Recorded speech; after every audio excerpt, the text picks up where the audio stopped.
It was past 11 at night. I was walking through a narrow stone alley in Lisbon, the kind of alley where the walls are so close you can touch both sides at once. And then I heard her, a girl, standing at the end of the alley, singing. Her friends were with her, playing guitar, playing along. But it was her voice that stopped me completely. I stood there for 20 minutes. I didn't move, I didn't speak, I just listened. That is Lisbon. It doesn't ask for your attention, it simply takes it. Lisbon is one of the oldest cities in Europe, older than London, older than Paris, older than Rome in many of its layers.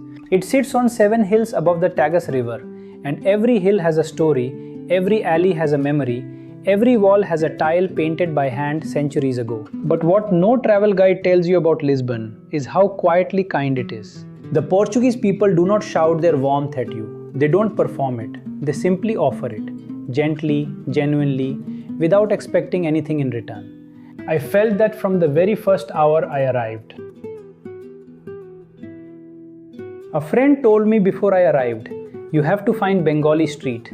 I didn't quite understand what he meant, until I turned a corner in central Lisbon and stopped. Every kind of subcontinental food you can imagine.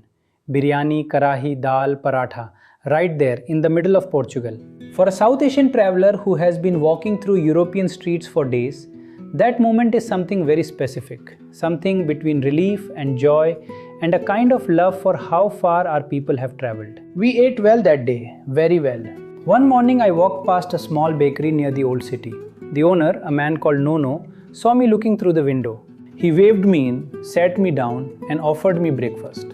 I was a complete stranger, a traveler from the other side of the world, and he simply offered me breakfast. No, if you ever see this, thank you. That breakfast tasted better than anything I ate in any restaurant in Lisbon, because it came with something no restaurant can put on a menu. Later that same day, through an introduction, I found myself inside the Portuguese Bar Association.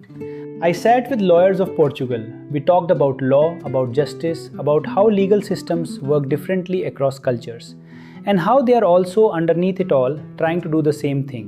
That conversation was one of the most genuinely interesting hours of the entire trip.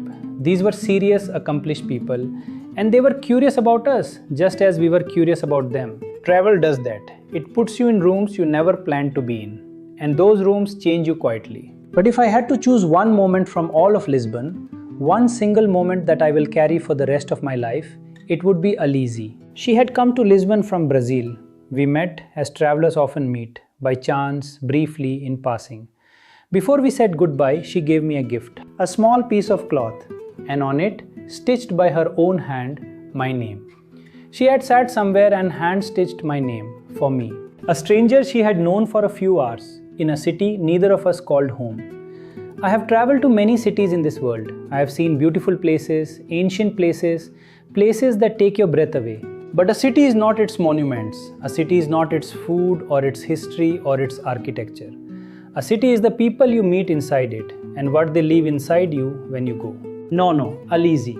The girl singing in the alley at 11 at night. The lawyers of Portugal who sat with us and talked like old friends. That is Lisbon. Most cities show you their face. Lisbon shows you its soul.